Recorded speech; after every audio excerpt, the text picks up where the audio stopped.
Bilal Adam est cofondateur de Stewards Global et président et cofondateur d'Arel Technologies. Bilal est également PDG où il est en charge de la gestion des investissements chez Stewards Financial Services, PDG de Stewards Investment Capital et président de la Chambre de commerce sud-africaine à Maurice. Il a acquis beaucoup d'expérience chez Investec, Afresia Bank Limited et Deloitte Afrique du Sud et possède une solide expérience en gestion d'investissement et en finance. Bilal Adam est titulaire d'un baccalauréat en commerce avec distinction en comptabilité et d'un certificat théorique en comptabilité.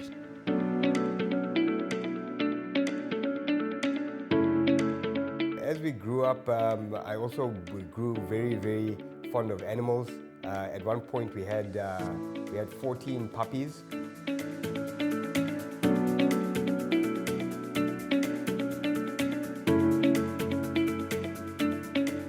I was very lucky to have lovely parents. My mom really emphasized academics. She really focused on the IQ side of life. I remember being a child, very, very young, she would wake me up at 4 o'clock in the morning to study various things. Even in primary school and high school, we would study for exams and study things even further. And my dad, on the other side, was more of a EQ, emotional intelligence type of person, and more of a business type of guy. And I remember he used to go out doing business at night to see clients and investors, and wherever he was going out, and he used to take me with him because he used to work all the time and I didn't get to spend time with him. So I used to go out with him on these meetings, and I must have been about 3 or 4 years old, and I had a small suit to match his suit, and we would go out and do these meetings together. And I learned a lot about business, people, and just loving people and doing good from my dad. So growing up in school, I was always very entrepreneurial. I was always that guy that was buying or selling something. I was always working on the weekends. I had lots of odd jobs, and I always was intrigued by business. And my father taught me the value of money. Whenever there was something to buy, if I wanted to buy a pair of sports shoes, basketball shoes. I remember I wanted to buy a pair of the new Reeboks for my basketball team. And my father said, no, listen, you can get the Pro Touch, which was the 100 Rand one. Here's the 100 Rands. If you want the Reebok one, you must learn how to make that money to buy that. And so he gave me the 100 Rand, and then I invested that in buying tracksuits and buying t-shirts and things that I could sell in school to my friends, and I managed to then make the money to buy that shoe. And I did remember that feeling when you work hard to achieve something for yourself. You wear it with pride, you look after it, you shine it, it lasts longer, and there's a lot more value to it versus when you just get something without understanding the principle.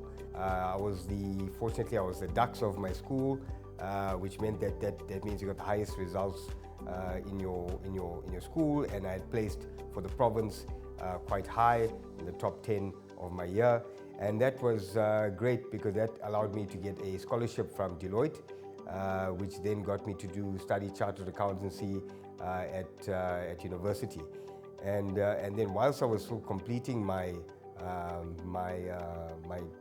honors at university, I had one of the hardest challenges in my life, where my father actually got more ill and actually passed away. It was a big stress for me, not just emotionally, but because I became the man of the house more formally. I had to deal with all this executive stuff and creditors, and we almost lost the house, and it was all kinds of real financial pressures and real things to all deal with. And I had a younger brother and sister, and my sister was still in high school, so it was a lot of pressure. And to try and sort all these things out and balance my academics, it ended up that I failed. I needed to pass 4 subjects all at the same time, which is how you get that honors degree. And I failed one exam. I missed the exams because my father died just before the exams. I wrote the agrotats, which was the re-exam in the next year, just at the beginning of the next year. And the exams were so hard that very few people actually passed. I failed by 2%. And I went to go and see that professor. His name was Professor Vigario in the managerial accounting and finance department. And I said to him, please help me. And you have to help me find 2% in my paper, then I can pass and I can go get this job at Deloitte. And if I go get the job at Deloitte, then my whole future is secured. And he said to me, life is what happens while you're making other plans. And it was hard advice at the time, and I didn't like it, but it actually made my life so much better because what then happened is I redid that honors. I did very well. Ended up getting a scholarship from Investec, and it changed my entire job, and my career went in a completely different trajectory from professional auditing into investment banking. I was very fortunate to work in London with Investec, and then Investec actually brought me to Mauritius, and that's really how I ended up here, which is a real blessing. At the time I moved to Mauritius, many of my advisors and friends were saying, listen, you should go to London, you should stay in London. Investment banking, the best place to be is in London, or go to New York. And many of my friends did go that route, and that was around 2007, 2008. In 2009, the financial crisis consequences came through, and a lot of those people that moved to New York and London, they lost their jobs same day. They went to work and they were told, take your box and please leave because global financial crisis. And fortunately, coming here to Mauritius, we've never seen a shock, a downward spike in our economy in Mauritius to the effect that you see in London or New York. So it was actually a smart move in a lot of ways.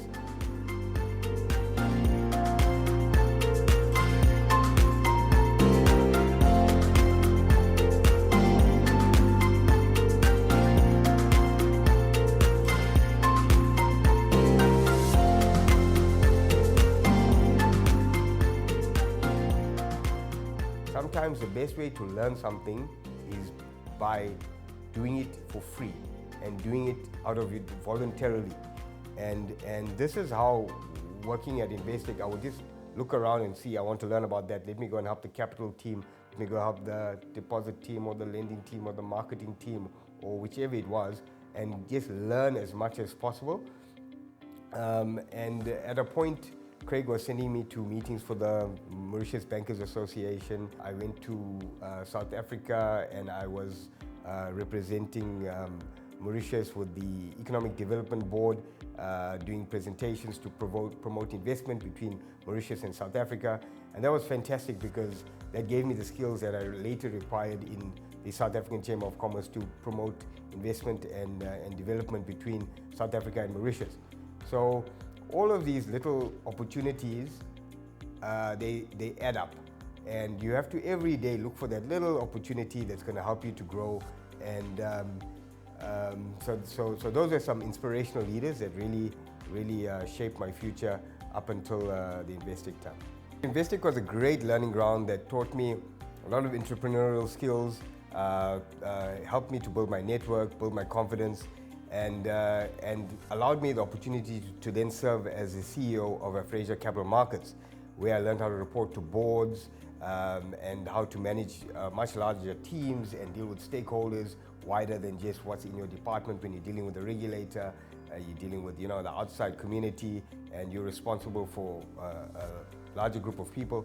A fantastic learning experience, which got me to the point that I then realized that I wanted to be running my own business and building my own investment company. So an exciting opportunity. We started with an arbitrage product which leveraged cryptocurrencies.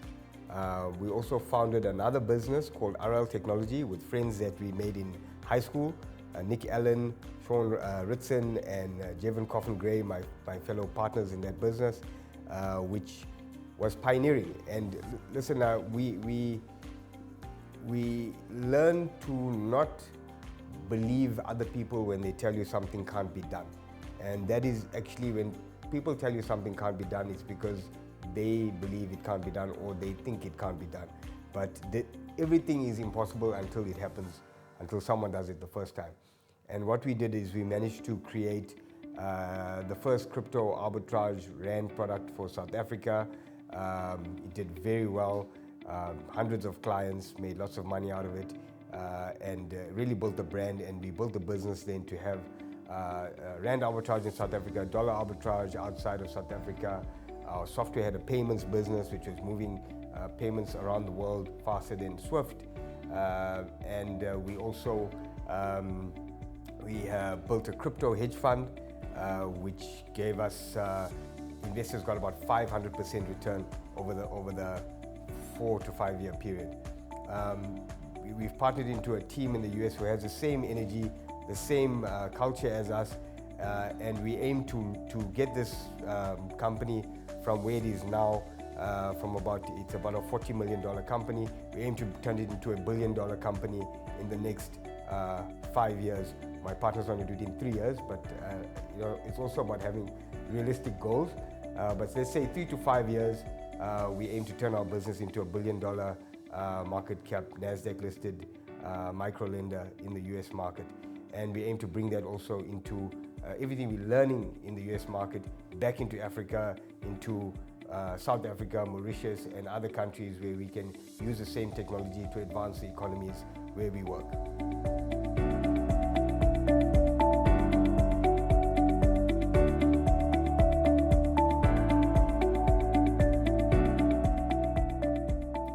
I give my time to the South African Chamber of Commerce, where I serve voluntarily as the president for the last few years. I've been on the board for many years, we arrange events for the South African community to integrate with the Mauritian and other communities in Mauritius. So our goal is to help investment between Mauritius and South Africa bilaterally. So we want to promote trade for both countries to succeed and help both economies to grow. We want people to have businesses to have a friendly place to land, to meet people. And since I've been running the South African Chamber of Commerce, I've really pushed on welcoming in the Chinese Business Chamber, the French Chamber, the Australian Chamber, and we formed a network of all the chambers, all the international chambers in Mauritius, so that we can create opportunities for our members to get to know each other, and also so that we can discuss the issues that we think could make Mauritius better, and we then speak to the EDB or whichever ministry to give those ideas to them as a team, and to try and promote the growth of Mauritius, to create jobs and to help the economy to expand.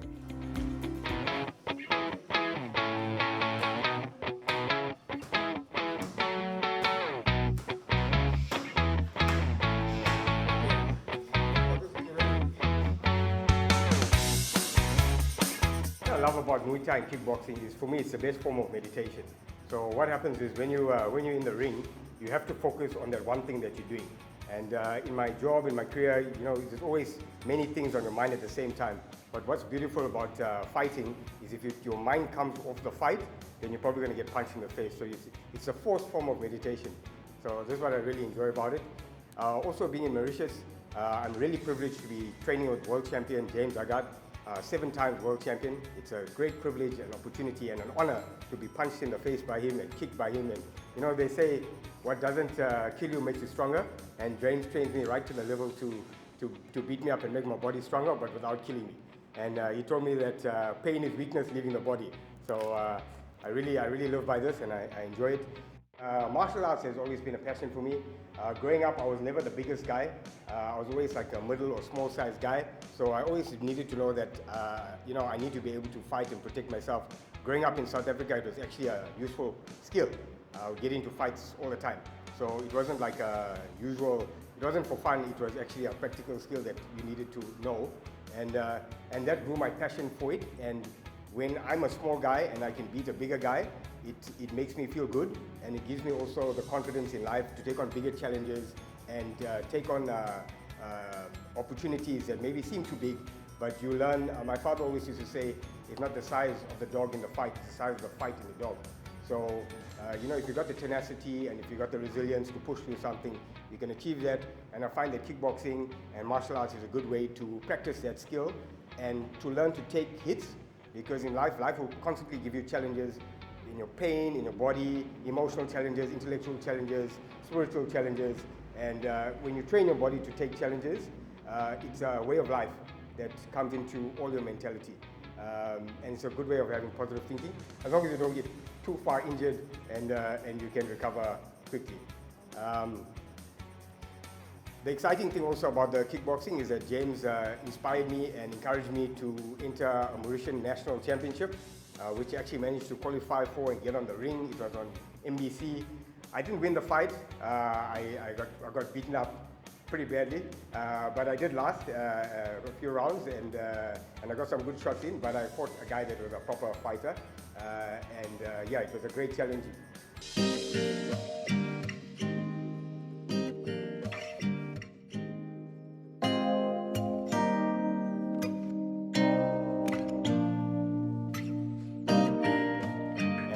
And I've seen Moira grow from a pause where she was looking after smaller animals, and that became now the retirement home for old racehorses with lots of little cats and ducks and pigs and donkeys and bulls and some monkeys.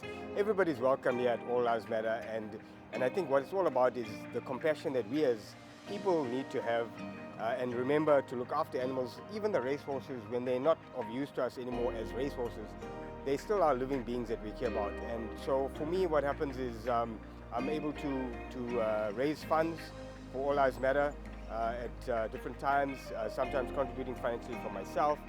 Ever since growing up, I've always wanted to give back to communities throughout my life.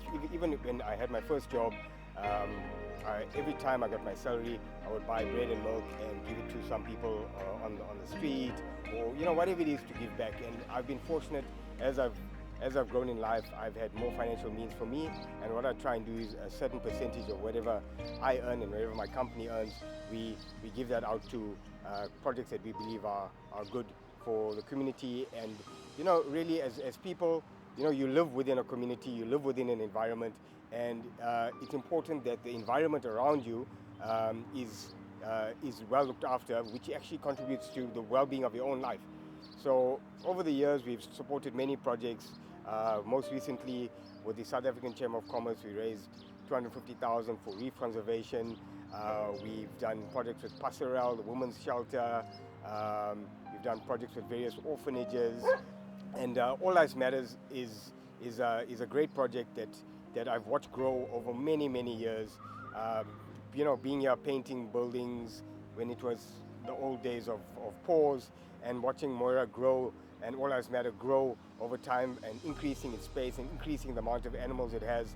As I said before, fantastic place, looking after old racehorses, monkeys, bulls, pigs, ducks, cats, dogs, everybody's welcome here. Giving back sometimes also gives you fantastic returns. I actually met my wife from her passion for contributing. She came to Mauritius to help the Passerelle Women's Shelter as part of ISEC, and this was at a time I was working at a bank, and through her visiting and asking for funding, we started a friendship which later led to our marriage and our relationship. And what's great is she loves also contributing to various projects, and she loves All Lives Matters.